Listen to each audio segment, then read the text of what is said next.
Hi, this is Team 37 presenting our ADHD digital therapeutics pipeline, AD Venture, and our business model. Okay, so let's start with our business overview. The slogan for our game is Play Your Mind, Nurture Your Potential, AD Venture. Our game has main two mode of actions, which is inhibitory control and working memory. The features are based on storytelling, and our strengths are that the treatment is personalized by one's manageable difficulties, and two mode of actions are layered gradually throughout the end.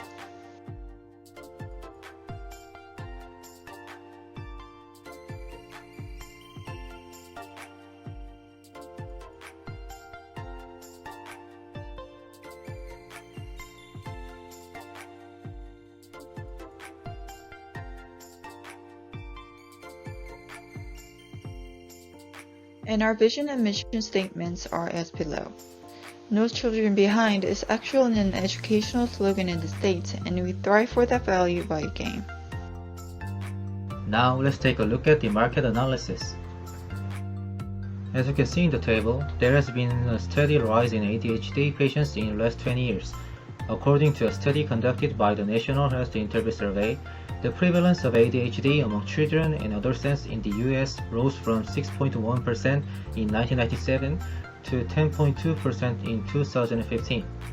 Rising prevalence of ADHD across the globe is expected to fuel revenue growth of the global ADHD therapeutic markets over the forecast period. According to a 2016 study from the Centers for Disease Control and Prevention, about 6.1 million, 9.4% children in the United States between age 2 to 17 were to have ever been diagnosed with ADHD. In detail, 2.4 million, 9.6% of children aged 6 to 11 years have ever been diagnosed with ADHD. We focus on this group, children aged 6 to 11 years old. We estimated the market size with the following formula. Based on our calculation, the market size was estimated to be $1.5 billion. Let's look at the problems of the traditional treatment. We can consider two main categories, traditional therapy and the digital treatment. In traditional therapy, medication like stimulants cause several side effects include decreased appetite, weight loss, sleep problems, and social withdrawal. Besides, ADHD children's parents often worry about the delay in their child's growth. In case of non-pharmacological therapy, there is no golden standard for therapy, and it usually causes excessive economic burden compared to other treatments. In addition, non-pharmacological therapy like CBT take too much time to get the desired effects. In case of the digital treatment, we mainly analyzed the EndeavorRx. We thought the main problem of the EndeavorRx was the usability. This treatment does not consider real-world patients' medication status sufficiently, and is a bit doubtful whether the treatment will show high compliance because it focuses on the effectiveness only. In fact, EndeavorRx is currently working on usability improvement after approval. There are three main types of competitors in the market. First of all, it is ADHD medication, including stimulants and non-stimulants.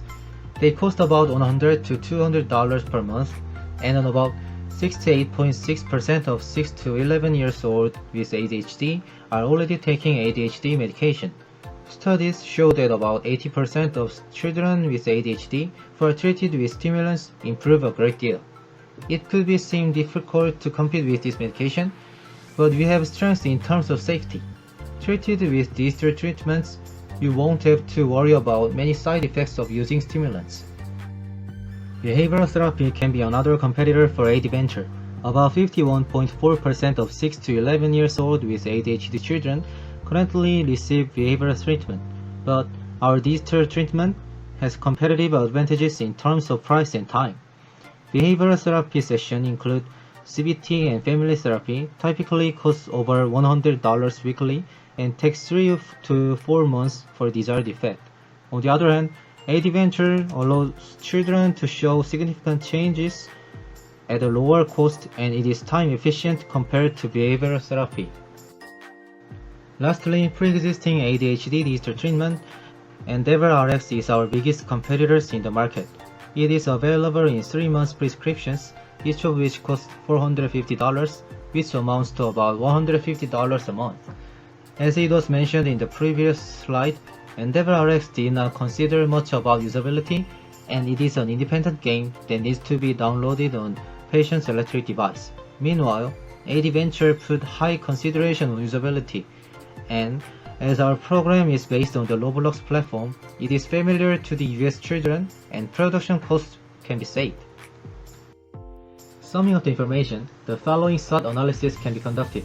Our program shows strengths in price, safety, and usability. On the other hand, as digital treatment is a relatively new method in ADHD treatment market, there is insufficient data regarding effectiveness and compliance, and it did not derive from existing therapeutic contexts.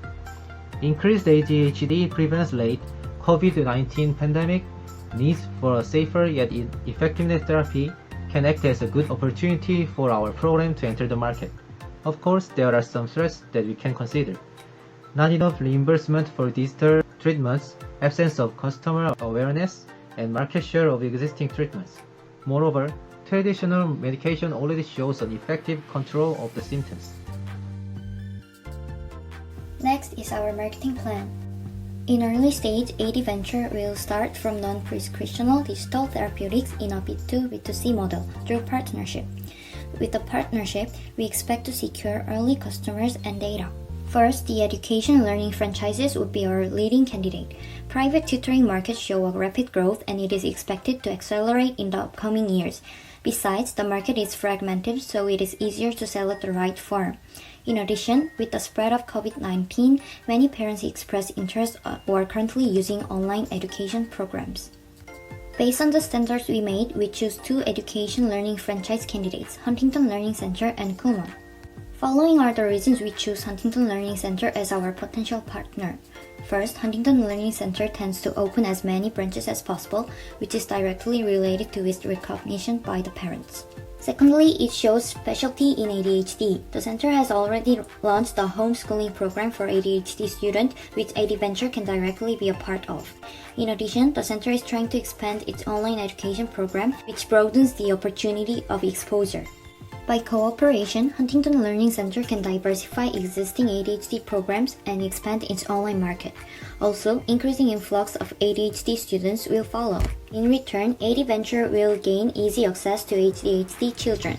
Adding our game on existing ADHD programs would give more professional impression to parents who want to get their children try ADHD digital therapeutics.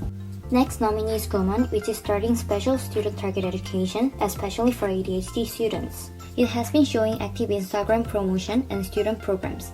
Kumon's student motivating programs, such as Students Award or 7 Days of Kumon, seems to be useful in encouraging continuous participation in our product. Through partnership with Kumon, Kumon can strengthen their special student target education, which is currently plateauing. Also, with the new contents we offer, Kumon can diversify student pool along with increasing influx of ADHD students. In return, AD Venture will gain easy access to ADHD children and use the pre-existing programs such as Students Award or 7 Days of Kumon that stimulates completion of the full therapeutic program. We choose habit application as our second potential partner group. Recently, besides making habits, habit application developers are focusing on mental health. So, through collaboration, we can expect to improve patient compliance of our game. First nominee is application named Routinary. It can build routines, add habits, analysis to assess how much the user achieved, and give feedback. For Routinary, the partnership can widen customer pool and expand its market through mental health care. In return, compliance tracking will be available, and in long term, this will be useful after PDT. Tutomate is our second candidate application. It is at an early stage of marketing but has shown a rapid growth. It doesn't have an in-app payment system yet, but is expected to be developed soon. With Tutomate, user can build routines, add habits like Routinary. The difference is that it can set time alarms and share achievement level to get direct feedback. Tutomate is usually used by Korean users, but it can broaden customer pool overseas for possible market expansion. Tutomate would allow us or healthcare professionals to check the compliance and give direct feedback to the patient. Last candidate is online pharmacist. First, ADHD Online is online ADHD drug prescription site, which is currently working with GoodRx and NeuroPeak Pro. We can further diversify ADHD online service. We expect a synergistic effect with existing programs. And ADHD Online would make us easy to access ADHD children. Second online pharmacy is Alex Therapeutics, which help digital therapeutics to be revealed to patients. Alex Therapeutics can diversify accessible digital therapeutics for customers, which extends their range of service. Besides partnership, ADventure will also aim for formulary inclusion in major PBMs. This is important as it acts as a proof for effectiveness and has a direct connection with health plan coverage. Health plan coverage allows patients to access the therapy at a reasonable price and leads to an increase in prescription that results in increase in revenue and sales. ADventure can be a potential candidate for formulary inclusion due to the rising interest of the major PBMs in digital health. Two biggest market leaders, CVS Caremark and Express Scripts, has launched digital formulary in 2019 and has been adding various DTX into their list. Furthermore, according to a market research, it was found that 70% of the formulary decision makers cover or are interested in covering DTX.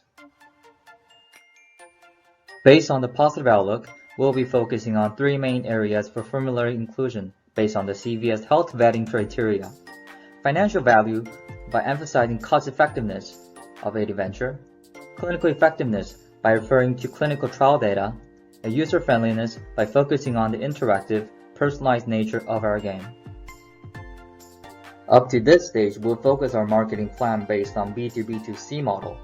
However, the disadvantage of this model is that we're highly dependent on our business partners for sales and revenue.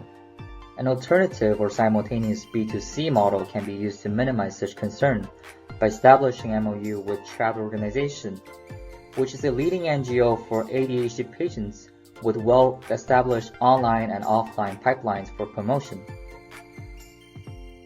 We'll intervene directly through web advertisement, free trial campaign for patients, and sponsoring various training sessions.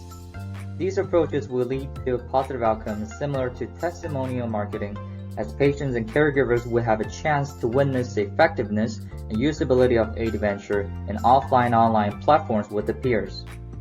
The MOU with Child will be effective in gaining loyal clients, improving awareness of DTX among patients and caregivers, provide user data for future studies, and of course, increase in revenue.